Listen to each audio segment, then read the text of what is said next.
God made Adam a suitable helpmate. And he made that helpmate not because she's weaker, but because God has given men a capacity and a responsibility that women do not have. Yep. And we have to be Absolutely. honest about Yep. it. 100%. We can say he's not a man, he doesn't know how to lead, he doesn't whatever. There's still a capacity inside of him that God did not give us as women. And I think part of the issue with modern society is that women are trying to offset this.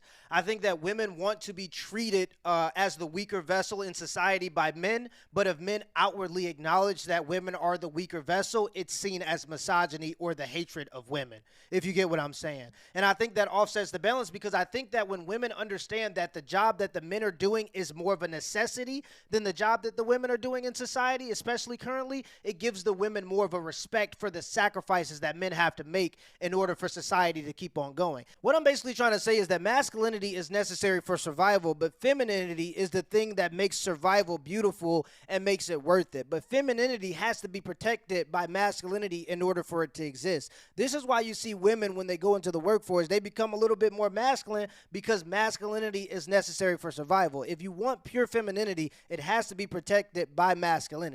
And one of the biggest examples that I can give of that, imagine it's raining and you're in New York City.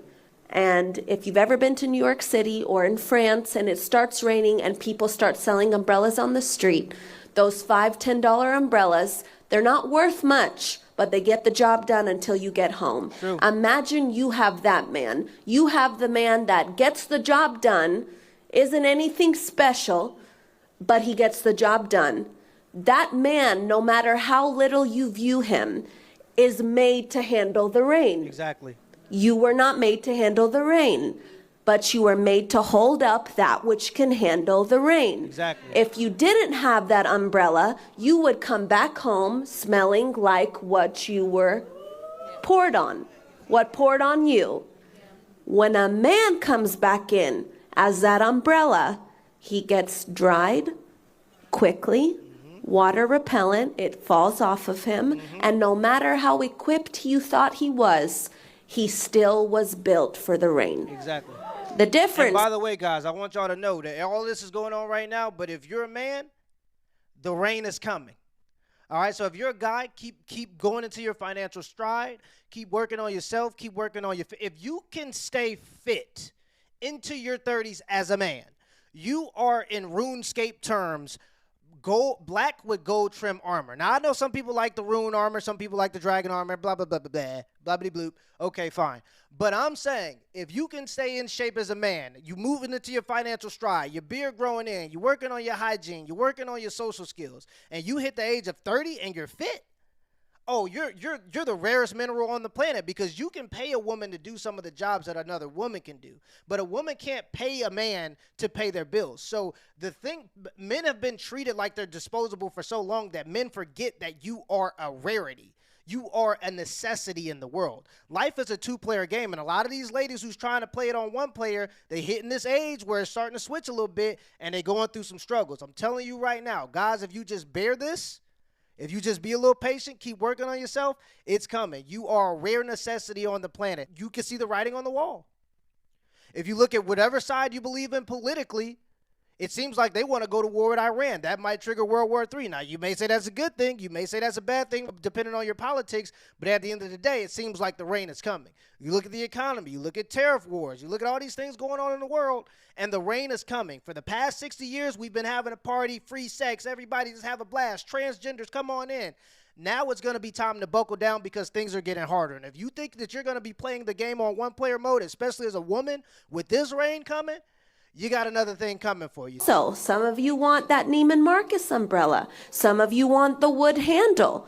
Those things are heavy. And if God gave you a man like that, then you have to be the woman that can hold up that man. Because an umbrella that is not used, it can be for the rain, for the sun. It shields. It provides shade. It allows what's under it not to be touched. Exactly. It's the We are protection. the vessel, not weaker. We are the vessel that was meant to let the one that God gave us be held up and used for what he was made. So now, as a wife, I want to say, I don't want to get wet. I don't want a sunburn. My skin's not built for that. So instead, I'm going to let the man be who he was meant to be. And if God gave me, which he did, my man's about as heavy as this table. That means God made me capable of holding him up. If my man is not doing what he was made to do, it's because I, as his wife, am not holding him up. One thing I will credit myself to is that man can come and do what God has him to do, because on the back end, he is being held up and held down. Not about me, but to say this about submission. If you think submission is because the man is doing what you believe is right for a man to do, then you've missed your assignment before God. Exactly. God will bless your obedience as being a wife. If you only submit when you agree with the man, that is not submission. Submission is trusting his leadership because you chose him to be the leader. If you chose to be in a relationship, especially if you chose to be married to a man, you basically said you trust his leadership. So if you trust his leadership, stop going against the grain and trust his leadership. For example, I used to play for the USA national rugby team. I was the best scorer on the team, but I wasn't the team leader because the team leader was judged based on experience. And even though I had my opinions on what we should do, I was going to listen to the team leader in order for us to win, because if I wanted to lead myself and he was trying to lead us in a different direction, it would split the team up and we would get crushed. So just because you're not the leader doesn't mean that you don't have an important role, and a good leader can only be a good leader if you're willing to be a follower. And if you're only submitting when you agree, then that's not genuine submission. So what she's saying is absolutely true here. And I think also another thing you got to add in there is it comes down to the woman's appreciation of the umbrella. Don't matter what kind of umbrella you got. Do you appreciate the umbrella that you have? And I think oftentimes there's not a level of appreciation for the umbrella that some ladies have. They think that they're better than these men that they're actually equal to. And that's part of the issue. The Bible's full of it. Ephesians and Corinthians in the Old Testament. Just start looking for them. And please read Love and Respect. It will change your life. Submission does not make you a weaker vessel. It just makes you the part of the machine that is needed to function, Yep. but entrusting the same somebody thing. else's responsibility, that's what they were made for, to do what God has made them to do. So I value submission. Submit one to another is not in the same way. He is not going to submit to me the way I'm going to submit to him. That's not even biblical. As he submits to Christ, so I submit to him who has submitted to Christ. If God has made the man the head of the house to love his wife as he is to love the church, God is going to hold him to a standard. God is also going to hold you to a standard. Exactly. And it's not going to be dependent on, did you value him, or did you do right by him because he did right by you, or you did right by him because you did right by what God commanded you to do. Exactly. And that's part of the issue with modern society. I'm going to leave a link to this video in the pinned comments and in the description down below, because I think that this is a good one. Regardless of if you agree with it or not, if you're not religious, I hope that you can get the message, picking up what she's putting down. In my own experience, regardless of what people say, the best system I see is God, man. It's the divine order: God, man, woman, children. Now, there are some niche examples of it working outside of this divine order, but from my personal experience, and I'm just saying what I see, regardless of what you believe religiously, that's the order that I see working the best. And I don't think it's a surprise. And I think what she said there at the end was the key.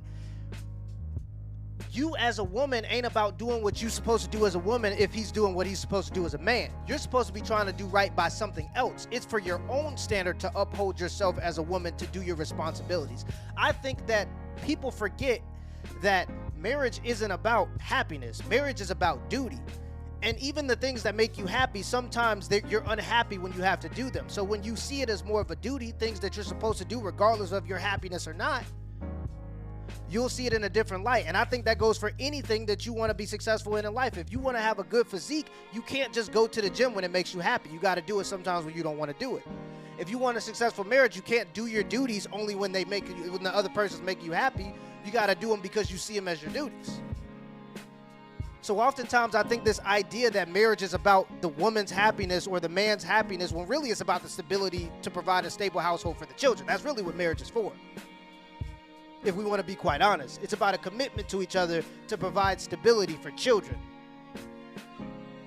so that the next generation of society builders, your children, will be stable human beings. And you see the instability when women think that they don't need men in order to have a household.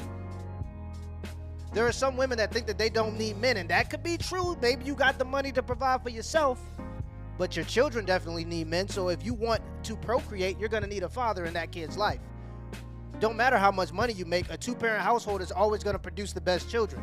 A poor family with two people that maybe argue sometimes is going to, statistically speaking, do better than one single woman that has a bunch of money and resources. So at the end of the day, by the divine order, if you want to procreate, you need to have a man in your life if you're a lady. So yeah, I think she's on to a lot of things here. I think this was a good video. Again, I'll leave a link in the pinned comments and in the description down below. Let me know in the comments below if this video was a W or L, and give me the HBO special as a Help a Brother Out special. Hit the like and the subscribe button for more content. Also, guys, if you want to support the channel in an alternative way, just in case YouTube turns the lights off, join the Patreon. I'll leave a link to that in the pinned comments and in the description down below also. Till next time.